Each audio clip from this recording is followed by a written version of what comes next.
everybody, I'm Danny Otto. Welcome into an all-new episode of That Recap Show. Now, normally this would be the part where I'd say, major spoiler alert ahead, but we are on the road to the Deadpool and Wolverine movie, and along the way, we are rewatching all of the past X-Men and Deadpool movies, and today is no different. Today, we are watching the Logan movie. So without further ado, let's start the show!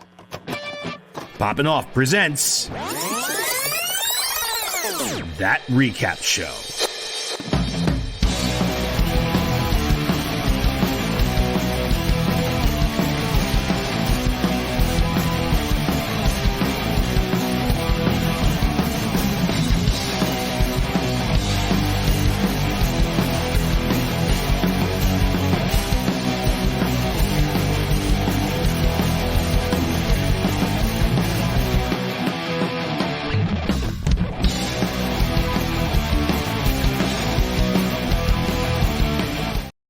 All right, joining with me to break down everything from the Logan movie, it's Jon Jon Rico.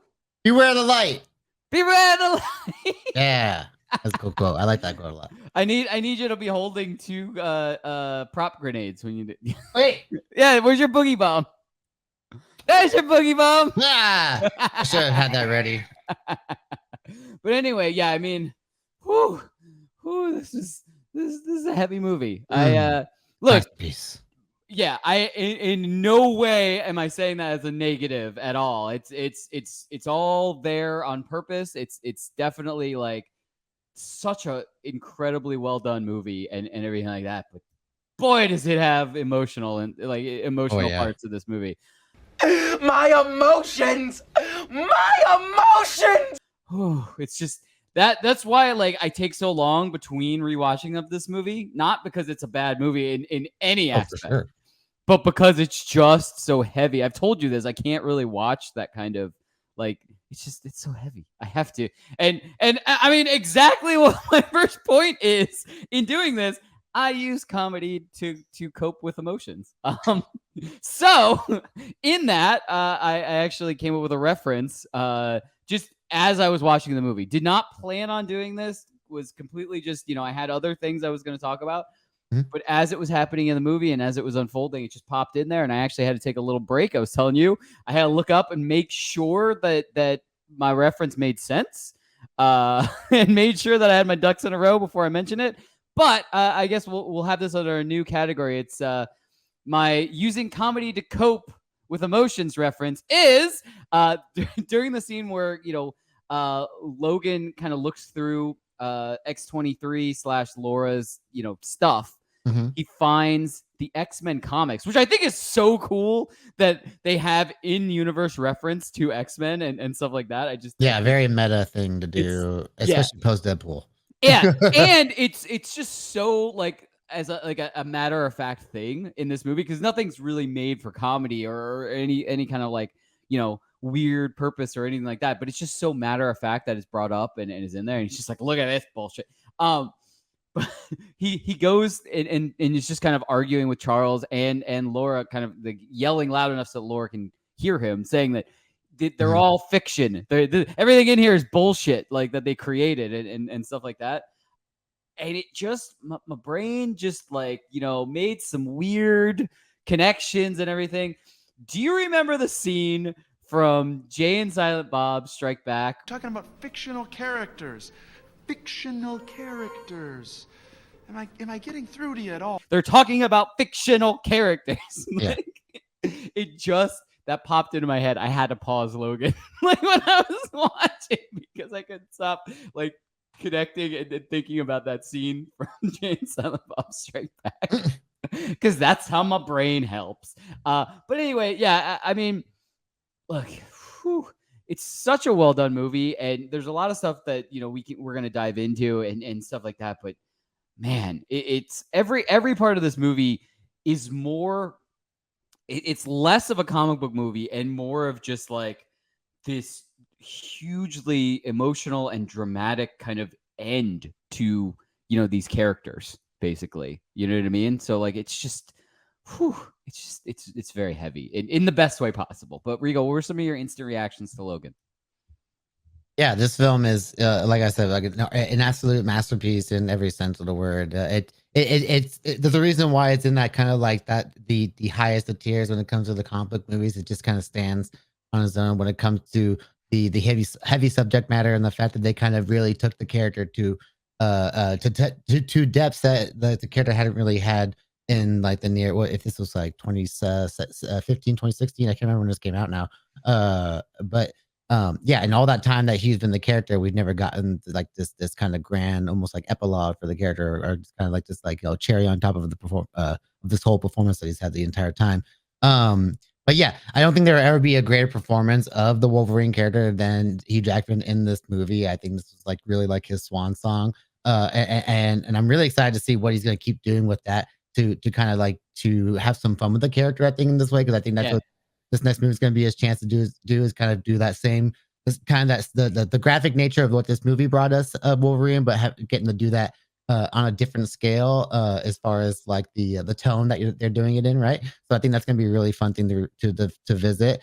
And you knew this movie was going to hit hard. I remember when the first trailer came out and they were using Johnny Cash's "Hurt," and you're like, oh my gosh, like they're really about to like really take the like a superhero movie to a new level. I feel like because and it was one of the first ones that I really felt like was going to get Oscar nominations too, and I think it did in some forms. Like I can't remember which. I can't off the top of my head. I can't remember which awards it got nominated for, but I think it was maybe an adapted screenplay, maybe.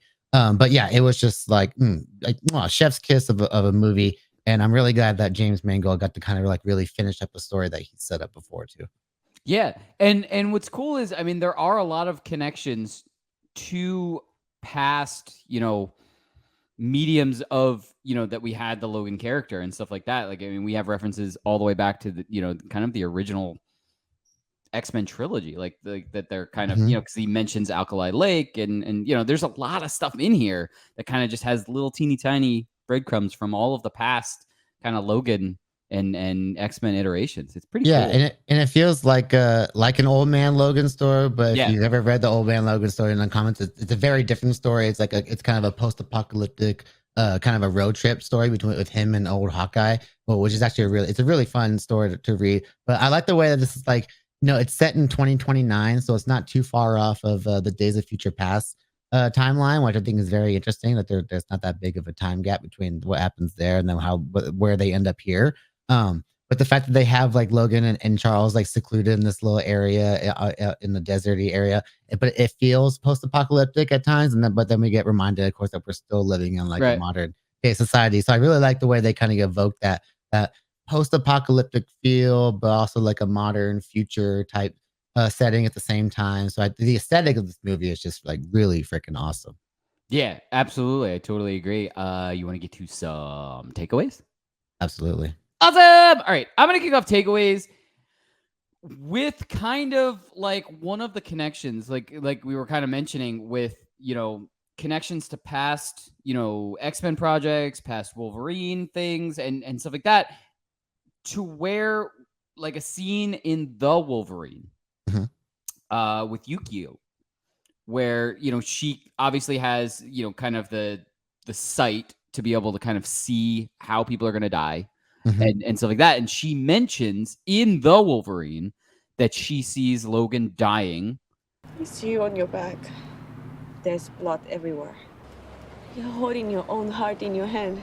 Now, we could have taken that at face value, and that could have been, the scene where he's kind of doing open heart surgery on himself during that battle scene. And she kind of saw that. But I mean, it's really, really like mirrored very well in kind of the death scene from this movie. Oh yeah. After he gets impaled by X-24, like with the tree, he is dying on his back with his daughter Laura's hands in his hands. Yeah. Like, you know what I mean? Like, it's just crazy how they were able to kind of, I'm sure there was planning in it, but how they were able to kind of work that in. Right. And make it make sense and make it feel like a natural ending to this movie, but also a callback to kind of prove that her, vision for his death still came true. Yeah. Still made sense and everything. I just thought that was a really like cool detail that they kind of made that connection and kind of that could be thrown back. That could have worked if Logan had never happened and just said like, oh well, Logan changed his future. But because Logan did happen after the Wolverine, like we were able to kind of go, okay, well let's make that mirror what she said, so we do prove that her power still like is accurate, type of thing. I just thought that was really a really cool little detail that they had in there, and all kind of matches up. But Rico, what were some of your takeaways from Logan? Yeah, another little detail I liked from the Wolverine was that he had the sword hanging above his bed early on too, which I was like, that's a really cool little nod to like his past in Japan as well. Just kind of, it really is like this cool love story to Logan's overall history too. I like that he's going by the name of James Howlett as a driver. Because and I think in the books his name is either James Logan Howlett or Logan James Howlett. I can't remember his actual name in the comics. So it's just a great way to kind of bring that back. And I can't remember if they acknowledged his name was James Howlett in the Origins movie as well. Well, they called him Jimmy.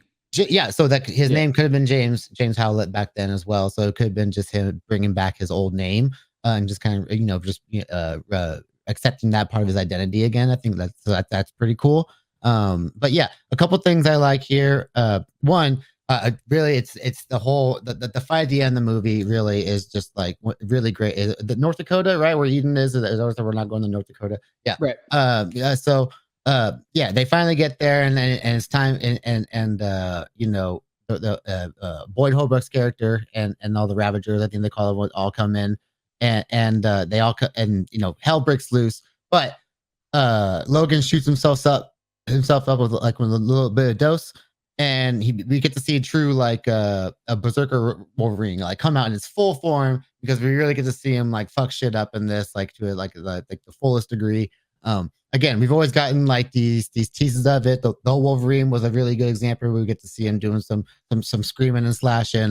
X2 is obviously like the first real tease that we got of that, but this is really like the first like berserker rage moment of Wolverine that we get, and we get it alongside of his daughter too. Some daddy daughter rage murder, which is pretty awesome.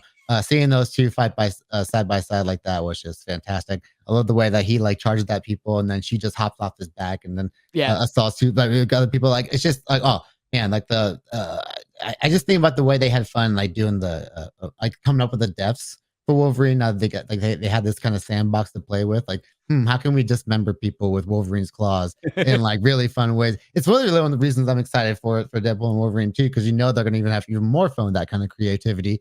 Especially with, like when we've already seen in the trailers of him and Deadpool fighting, like they're already doing some pretty wild stuff. Yeah. So yeah, I just love that whole aspect of it, because like really Wolverine is one of the handful of characters, especially in the Marvel world, where that they really deserves this R-rated setting because of how vicious he is as a character. So yeah, that was just really fantastic. And again, and speaking of the villains, I did love Richard E. Grant and Boyd Holbrook as the villains. I thought they were really great for this story that they were telling. And I really like the way they actually kind of like subtly played off of the fact that they were kind of tying it back into X-Men Apocalypse, because the Alkali Transigen company is kind of like the spin-off of Essex Corporation, because Bryce did talk about, I think, his father, that Wolverine talked about killing his father, right? Right. And I believe that person was maybe someone from Essex Corporation, maybe in the 80s in Apocalypse.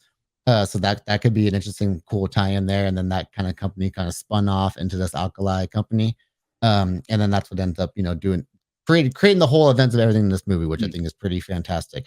And I think but I really liked like a more clearly conveyed way that they were tied to like Essex Corps, and maybe even like getting the subtle nod to Sinister in some form, like maybe like he could have been like the overall cause of this. And again, we were talking about like kind of substituting some characters, like we talked about like in the last one, I think in the Origins Wolverine recap, that Sabretooth would have been in this. I think also if you had done Sinister as like the Richard E. Grant character in some form, that would have been a cool like way if you're doing like a bigger picture kind of X-Men story. But I like that they kept more contained with like just bringing in good actors and like a whole new organization and stuff like that. So I thought that was really cool.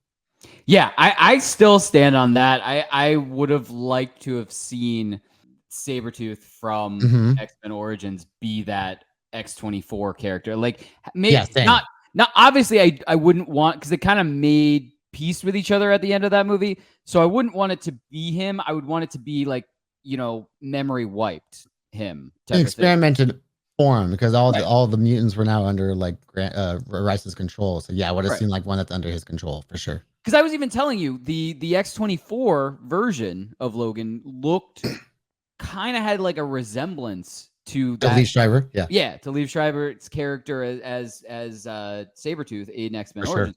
He had cyber, he had the kind of the same hairstyle, like everything like that. Kind of just reminded me of that. I was gonna note, you got your bloody claws, you got all the blood, that you wanted. You've been at this entire, step towards like through all of these movies. You're like, all the claws come out clean, like. And it seems like such a trivial thing to want, but it really like goes a long way in the storytelling of the character, especially what the stage of Wolverine's led to, like the image of him pulling the blade out of his hand because it won't, like, you have to show the level of brutality that the character himself is going through for someone that is known for being a healer the way he is. So it's like, I thought this is why we kind of need more heroes that are, when they're worthy of it, to get this level of storytelling. Yeah, absolutely. You want to get to some predictions? Yeah. Or spitball predictions? Spitball. There we go. Why don't you kick us off? Okay, so this one's as we get closer to the Deadpool and Wolverine and movies that are kind of closer to the movie itself, it almost gets a little bit tougher to see what they're going to bring in, because there's easy choices, and then there's like for me, I feel like it's pretty obvious that we want and probably expect to a certain degree, Daphne Keane is going to make some kind of return appearance as X-23. Laura, she is like basically the star of this movie outside of Wolverine. And because she just, every time she's on screen, whether she's just standing there very quiet and with full of wonder in her eyes and something like that, or when she goes full on tiny berserker rage mode, like whether it's on a gas station clerk or on actual soldiers. She's just so captivating on screen, and especially because we just saw her in The Acolyte too, which is really funny. And I wish we could have seen her used almost to a better use of her on screen than we got, because she got taken out pretty early. No spoiler, but yeah, I think that seeing her, like, now that she's a lot older, because again, it's been a long time. She was a little girl when she first did that movie. I think I was watching again, she beat out Millie Bobby Brown, who plays 11 on Stranger Things, for that role, which I thought was, wow, what could have been, right? So it's like, and now she's done a couple other shows since then. I think His Dark Materials was another HBO show that she was pretty big on. But now, like, seeing her in her, like, as an older version of X-23 would be really cool. Possibly leading like a new generation of X-Men. Possibly the kids from Eden, I think, because all these kids all kind of have like similar powers to other past X-Men in the past. So I think it would be really cool if we kind of saw this one timeline in Deadpool and Wolverine where Laura is like leading a version of X-Men that is kind of similar to that, but it's just like it's a post Logan kind of like a version of them, because again, we feel like they're going to kind of revisit this era, but again, they're trying, like, it's going to be very interesting what they do. But I want to see if they can see what happens after that, right? Right. And then also, I love Stephen Merchant as Caliban. I think he's like a kind of really underrated character in this, and of course, we also just seen this character in X-Men Apocalypse, played by a different actor. But I think Stephen Merchant's take on it is really fascinating. And I think he's another cool character that I would like to see in this Deadpool and Wolverine style world, because he's actually a really funny guy too. And I think I would like to see him try to have some fun with some comedy when it comes to this character. So yeah, like if you can get Stephen Merchant back as Caliban, I think that'd be awesome. That'd be cool. Yeah. I mean, I just like you said, I think the most obvious choice is getting X-23 Laura in. But I mean, they have gone on record already saying they're not going to do anything that kind of tarnishes the events of Logan. Nothing's going to wreck that ending and stuff like that. So I think they're going to do their best to kind of stay away from this as much as possible. Now, that's not to say that, we might not get kind of a grown-up X-23 in the void, or like you're saying, like maybe get some references and stuff like that. I mean, I could easily see, Deadpool, since he's hopped around the timelines and everything like that, him maybe recognizing X-23 and Laura and kind of maybe knowing the situation of all of this, because even in, I believe it's Deadpool 2, which we're about to recap, where we see, what is it, the music box with Logan impaled on it. The movie is referenced quite a bit in Deadpool 2, which also makes kind of spitballing for this even almost a little bit trickier, because it has been referenced a lot already. Right. So obviously, the Logan that Deadpool's going to choose comes from completely different events, completely different timeline, completely different everything. So, I mean, we might even get something as simple as, the music box of Logan impaled, and Logan go, what the fuck is that? Like, just, why do I have this then? Yeah, and then yeah. Out or something like that. Yeah. I think I was seeing that as like, this is the movie's opportunity just for him to kind of like, I wouldn't say rehash some of those jokes, but just kind of make some jokes to his face about something that he has perceived in maybe his old timeline or something like that. Right. What I am still very interested about, since like, as far as spitballing, like you said, most obvious, probably a grown-up X-23 Laura. But what I'm really interested is still, and I mean, this is going to come up, probably after, like, when we're recapping Deadpool 2, any of the other. I really want to know what event happened that our main character Logan in Deadpool and Wolverine did, like, to make most of his universe perish, type of thing. Like we've kind of got that in the trailers. Yeah, that did or didn't do, at least. Like, yeah, did or didn't do. But I think it's didn't do. But I'm saying I still, like, my prediction still is that maybe he didn't kill Jean when we got the Phoenix stuff. Like, that could be one event that completely changed everything. Like, you know what I mean? And could have killed like a ton of people. Now, it could have been written over and stuff like that, but there could have been other opportunities. Like, if he never killed Jean, or even at the end of Days of Future Past, like if that Jean, somehow became the Phoenix again, type of thing, and he didn't take her out because he's like, oh, I've been through this already, I'm not going to do it this time. Like, you know what I mean? Like, choices like that. Like, I'm just very curious. Like, that's kind of the way I'm wondering. 'Cause obviously, we're gonna get flashbacks. I mean, that one of the teaser trailers was Deadpool and Wolverine eating, and him saying, "Do you want to talk about it, or are you going to wait for the flashback to happen a third of the way into the movie, or in the third act flashback, right, type of thing?" And we do see him in a whole bunch of like monuments or graves or something like that. We see that Wolverine. We do. So there is some event that he did or didn't do something that caused a bunch of deaths. Right. So I'm very curious. So I remember reading in the Old Man Logan story, I want to say that Logan had an incident where he went full berserker mode and maybe killed a lot of his old X-Men friends, if I'm not mistaken. So I wonder again, because if they kind of do like a something similar with Charles in this movie. Yeah. I wonder if maybe if I don't know if they would kind of double dip into that kind of same territory, but if you had like this timelines Logan was something similar maybe did happen, or he did kind of lose his shit and maybe kill some people that he didn't mean to kill, that would be a pretty big thing. And maybe some important people too, because that's probably like why like shit went down for him the way it does. So it's very interesting. I'm very interested with how they're going to tackle it. Yeah, same. And I mean, as of right now, we're just guessing, which is fun to do, theorize, guess off of some of the trailer footage, some of the teaser footage, stuff like that. We're not diving into spoilers or anything like that for the movie yet. We're steering clear. Yeah, both of us are trying our best to stay off of Twitter and to stay off of all the kind of social medias that are kind of. We're almost there. We're so close. We're so close. I am so excited. We get Deadpool 2 next, so it's even better. Woo! So close now.